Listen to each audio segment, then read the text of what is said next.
नमस्कार, मेरा नाम आलोक है। आप लाइव टीज देख रहे हैं। कुटनी उपचुनाव के नतीजे आ चुके हैं और बीजेपी के उम्मीदवार केदार गुप्ता की जीत हो गई है। लगभग 3600 वोटों से केदार गुप्ता जीत चुके हैं। औपचारिक ऐलान हो चुका है और बीजेपी में जश्न का माहौल है। मुजफ्फरपुर से लेकर बीजेपी पटना तक जश्न मना रही है। तमाम जितने उनके कार्यकर्ता है खुश है। गुजरात में भी प्रचंड जीत हुई है। एक और वजह है, लेकिन बीजेपी के लिए अच्छा दिन तो है। महागठबंधन जो बिहार में बनकर तैयार हुआ था उसके लिए खबर अच्छी नहीं है। महागठबंधन के उम्मीदवार मनोज कुशवाहा काउंटिंग सेंटर छोड़कर चले गए। महागठबंधन ने खूब प्रयास किया। नीतीश कुमार, तेजस्वी यादव, ललन सिंह सबने धुआंधार प्रचार किया, लेकिन हार हो गई। वीआईपी पार्टी भी खड़ी थी चुनावी मैदान में, कुछ खास नहीं हो पाया। वोट तो अच्छे खासे मिले हैं। हमारे साथ है। बीजेपी तो जीत गई। देखिए, महागठबंधन का बादल फट गया और महागठबंधन का अभिमान कि हम 7 पार्टी, बीजेपी अकेले, मेरे सामने कौन, 2024 में तो बिहार में हम ही विजेता रहेंगे। लेकिन बीजेपी ने दिखा दिया कि हम सीट छीनना जानते हैं। कुर्नी ने बता दिया कि माइनस जेडीयू भी बीजेपी की पकड़ कितनी है। यदि बीजेपी वाले मेहनत कर रहे थे तो जेडीयू वाले भी मेहनत कर रहे थे, आरजेडी वाले भी मेहनत कर रहे थे, लेकिन बीजेपी का झंडा फहराया है। और आप कह सकते हैं कि यह बड़ी जीत है और महागठबंधन के लिए आत्ममंथन का समय आ गया है, पहली बात। और यदि यही स्थिति रही तो जिस तरीके से नरेंद्र मोदी का जादू चलता हुआ दिखता है हर चुनाव में, चाहे वह उपचुनाव हो चाहे वह आम चुनाव हो। आज आपने गुजरात में देखा, देखिए हिमाचल प्रदेश में कांग्रेस की सरकार जरूर आ गई, लेकिन नरेंद्र मोदी का प्रभाव, नरेंद्र मोदी का जादू अभी खत्म नहीं हुआ है। इस बात को समझिए। देखिए, अभी 2 दिनों पहले ही कुर्नी में जब चुनाव खत्म हो गए थे तो मुझे एक पार्टी के नेता एक वीडियो दिखा रहे थे। क्योंकि देखिए, महागठबंधन में चिंता इस बात की होनी चाहिए कि जेडीयू के वोट बैंक में सेंधमारी हो रही है। सिर्फ जेडीयू में ही हो रही है? नहीं, जेडीयू, देखिए जेडीयू के वोट बैंक में अधिक सेंधमारी हो रही है। आरजेडी के वोट बैंक में ओवैसी की चुनौती है, ठीक है ना। लेकिन जेडीयू के वोट बैंक में जो अति पिछड़ों का वोट, जिसे पचपनिया कहते थे, जिसे पचफोना कहते थे, या फिर जो महादलित कहते थे, वहां बड़ी सेंधमारी बीजेपी कर रही है। तो हमें जो नेताजी वीडियो दिखा रहे थे वो कुर्नी के चुनाव प्रचार के दौरान एक गांव का वीडियो था, जिसमें महिलाओं के पास में किसी दूसरे छाप को वोट देने के लिए कहने को गए थे।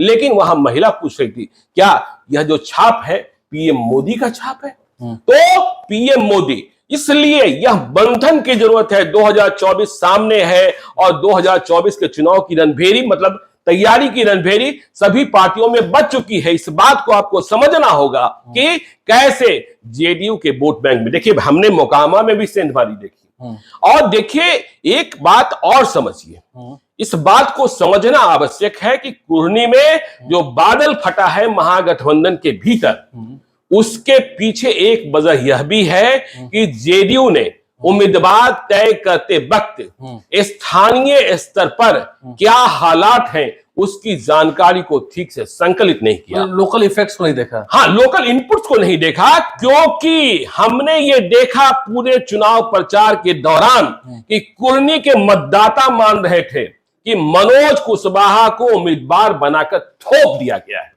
गलती किया है। मनोज कुशवाहा के हाव भाव, घमंड, अहंकार, स्वाभिमान को लेकर वहां बहुत गुस्सा था। लोग जो तेजस्वी यादव से नाराज नहीं थे, लोग जो नीतीश कुमार से नाराज नहीं थे, वे मनोज कुशवाहा के व्यवहार से, मनोज कुशवाहा के अभिमान से, मनोज कुशवाहा के गुमान से, मनोज कुशवाहा के व्यवहार से। और यह बात महागठबंधन के लिए प्रचार करने वाले सभी नेताओं ने नोटिस की थी। तो जब इतना ज्यादा आक्रोश था तो आपने उम्मीदवार कैसे बना दिया? नहीं, मैं नाम नहीं लूंगा। एक मंत्री से हमने बात की थी ऑफ द रिकॉर्ड, तो हमने कहा कि लगता है थोड़ा विरोध है। नहीं, एक जाति थोड़ा विरोध नहीं कहा कि किस जाति में नहीं है, जरा ये बताइए। नहीं, बिल्कुल सही कह रहे हैं। लोग कहते थे कि जिस तरीके, जब वे विधायक रहे या नेता रहे और उनके लोग, या जब वे कहीं जाते थे तो जिस तरीके से उनके बैठने का स्टाइल होता था, वह ऐसा लगता था कि वे किसी के सीने को रौंद रहे हैं। तो देखिए, यदि आप मतदाताओं के मन को कुचलेंगे, मतदाताओं के सम्मान को रौंदेंगे, तो आपको वोट नहीं मिलेगा। देखिए, 2015-2020 के बीच भी एक उपचुनाव हो रहा था जहानाबाद में।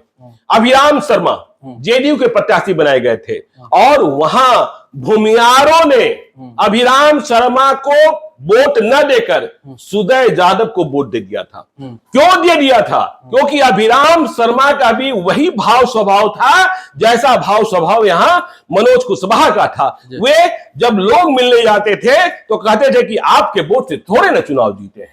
देखिए, यदि नेता विधायक एमपी यह कहे कि आपके वोट से थोड़े ना चुनाव जीते हैं तो जनता भी इंतजार करती है कि आप आइए, आपको सबक सिखाते हैं। तो बादल तो हार दिया मतदाताओं ने।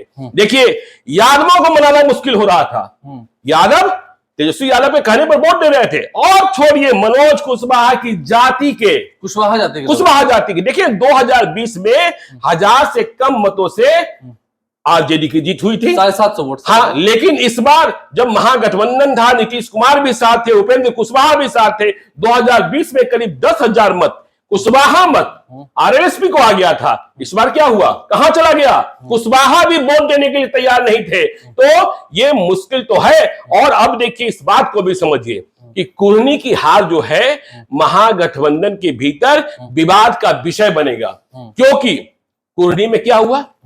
कुर्नी की सीट लड़ने के लिए आरजेडी ने जदयू को सौगात के रूप में दे दी कि आप लड़िए और आप जीतिए। प्रचार प्रसार भी किया। हाँ, प्रचार प्रसार भी किया। वो तो नीतीश कुमार और तेजस्वी यादव दोनों साथ गए थे। तो आप लड़िए, लेकिन क्या परिणाम निकला? परिणाम हुआ कि तो तेजस्वी वोट से हारोगे। जी, तो तेजस्वी यादव कहेंगे कि हम तो 2020 में बगैर किसी के जीते थे और इस बार आपके साथ होने के बाद भी हार गए। मतलब कोऑर्डिनेशन की कमी है। कोऑर्डिनेशन की कमी है। जीतन राम मांझी जैसे नेता बार बार कहते हैं कि कोऑर्डिनेशन होना चाहिए और कोऑर्डिनेशन कमेटी बनना चाहिए। तो ये बड़ी हार है और बीजेपी तो अब सीना तान कर कहेगी। क्योंकि देखिए, 2020 का जब विधानसभा चुनाव हुआ उसके बाद 5 चुनाव हुए ना, 5 या 6 चुनाव हुए, उपचुनाव। यदि हम बात कर ले तारापुर कुशेश्वर स्थान जो जिसका था, तब एनडीए की सरकार थी, दोनों सीटें रिटेन की जेडीयू ने। इसके बाद आपने देखा बोछा में सीट छीन लिया आरजेडी ने छीन लिया। तब एनडीए की ही सरकार थी, ठीक है ना, आरजेडी ने छीन लिया। और अब देखिए गोपालगंज और मोकामा दोनों सीटें रिटेन हुई जिनकी थी। लेकिन कुर्नी में महागठबंधन की सरकार बनने के बाद पहली बार बीजेपी ने सीट छीन कर दिखाया कि हम सीट छीन सकते हैं, चाहे आप 7 पार्टियां क्यों ना हो। तो ओवैसी की पार्टी ने भी थोड़ा इफेक्ट किया है। नहीं, ओवैसी की पार्टी ने क्या इफेक्ट किया वो हम बताएंगे। ओवैसी की पार्टी ने क्या किया और मुकेश सहनी कितने बड़े फैक्टर बने। देखिए, जिस तरीके से 3600 मतों से 3600 मतों से जीत हार हुई है, चिराग पासवान कहेंगे कि यदि हम ना आते तो बीजेपी नहीं जीतती। रोड शो किया था। हाँ, रोड शो किया था। और इसमें कोई शक नहीं कि चिराग पासवान के कहने पर पासवान मतदाता मत दे रहे हैं, बाकी दूसरे कोई भले न दे रहे हो। और यह भी सच है कि पासवान मतदाताओं के बीच चिराग पासवान की पार्टी की ही पैठ है। और यदि आप दूसरी पार्टी की बात कर ले, हाँ, दूसरी लोजपा की बात कर ले, पशुपति पारस, तो वो पार्टी चुनाव के मामले में बिहार में गौन होती दिख रही है कि उनका कोई प्रभाव है उनके कहने से या ना कहने से। लेकिन लेकिन मुकेश सहनी का उभार हो रहा है, इस बात को आपको समझना होगा।